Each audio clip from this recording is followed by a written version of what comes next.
Hello students, कैसे हैं आप? आज हम अपना हेमेटोलॉजी का मोस्ट इंपॉर्टेंट चैप्टर करेंगे, ईएसआर एरिथ्रोसाइट सेडिमेंटेशन रेट।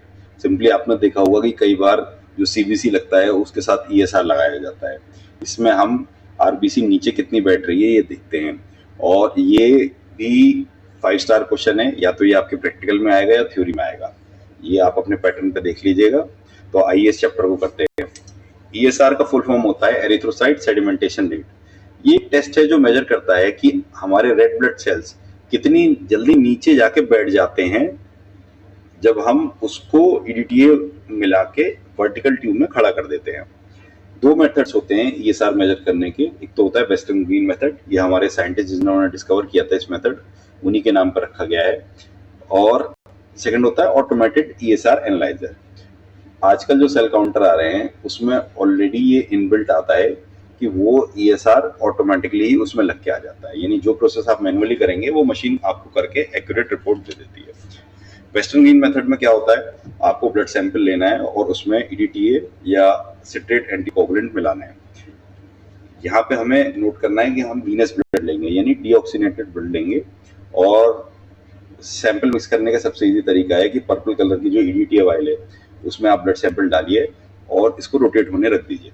हाथ से कभी भी सैंपल शेक नहीं होता है, ठीक है। उसके बाद वेस्टर्न ग्रीन पिपेट आती है, पतली सी टेस्ट ट्यूब होती है जो नीचे से बंद ऊपर से खुली होती है, लंबी होती है और उसका एक स्टैंड होता है। उसमें हमें ये सैंपल डाल के उसको खड़ा करके छोड़ देना है टाइमर लगा के। 1 घंटे के बाद हमें मेजर करना है कि हमारे आरबीसी कितने गए। नॉर्मल वैल्यू जो होती है ईएसआर की वो 0 to 10 mm पर आवर होती है और फीमेल्स की 10 to 20 mm पर आवर होती है। इससे अगर रिपोर्ट ज्यादा आ रही है या कम आ रही है तो आप उसी हिसाब से रिपोर्ट बनाएंगे। इसके प्रिकॉशंस क्या होते हैं? देखिए, पिपेट हमेशा क्लीन और ड्राई होनी चाहिए। अगर उसमें पानी होगा या कुछ कोई और मटेरियल होगा तो ईएसआर फॉर्मेशन डिले हो जाएगा। मैंने आपको बताया सेकंड की ब्लड को प्रॉपरली मिक्स करना है और इमीडिएटली उसको यूज करना है, रखना नहीं है, नहीं तो उसमें कोगुलेशन स्टार्ट हो जाएगा। बाउंस सेक्शन नहीं करना क्योंकि ऑब्वियसली ब्लड सैंपल है, हमें वो नहीं करना। और ट्यूब हमारी बिल्कुल स्ट्रेट खड़ी होनी चाहिए, हमारा स्टैंड टेढ़ा मेढ़ा नहीं होना चाहिए। फिर ऑटोमेटेड एनालाइजर आ गया। ऑटोमेटेड एनालाइजर आपको पता है कि इसमें सिर्फ आपको सैंपल पिलाना रहता है, वो अपने आप ये सारे प्रोसेस अपने अंदर ही कर लेता है। इसमें ब्लड एक स्पेशल ट्यूब में कलेक्ट हो जाता है और मशीन उसको स्कैन करके रिजल्ट दे देती है। वीडियो कैमरा और कंप्यूटर सिस्टम यूज होता है इमेज को एनालाइज करने के लिए। इसके एडवांटेज ये होते हैं कि एक तो फास्ट रिजल्ट होता है, 20 मिनट में ही मशीन में लग जाता है, और मल्टीपल सैंपल आप एक साथ टेस्ट कर सकते हैं क्योंकि उसमें कई सारी ट्यूब्स लगी होती हैं जिसमें आपको सिर्फ सैंपल डालना है और मैनुअल काम इसमें कुछ रहा ही नहीं, बस सैंपल पिलाने का काम रह गया।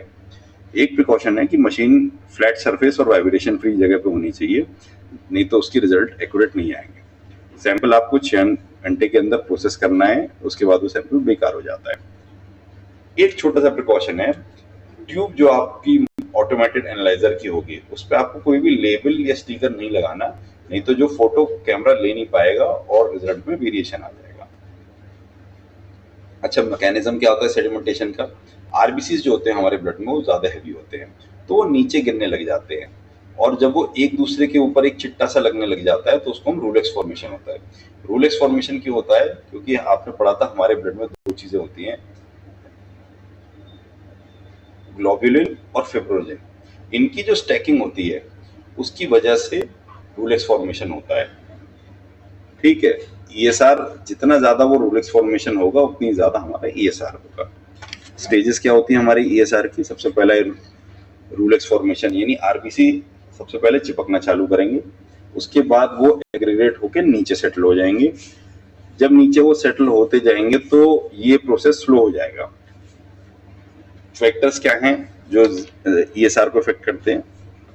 सबसे पहला है रोलेक्स फॉर्मेशन, ज्यादा बनेगा तो ईएसआर भी ज्यादा होगा।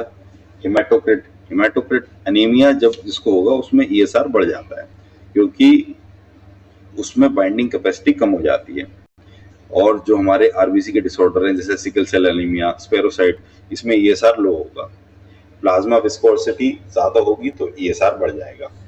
ट्यूब की लेंथ अगर आपने बाई मिस्टेक ज्यादा ले ली है तो उसमें ईएसआर ज्यादा आएगा, और ट्यूब का एंगल स्लैंट होने पे ईएसआर गलत आएगा।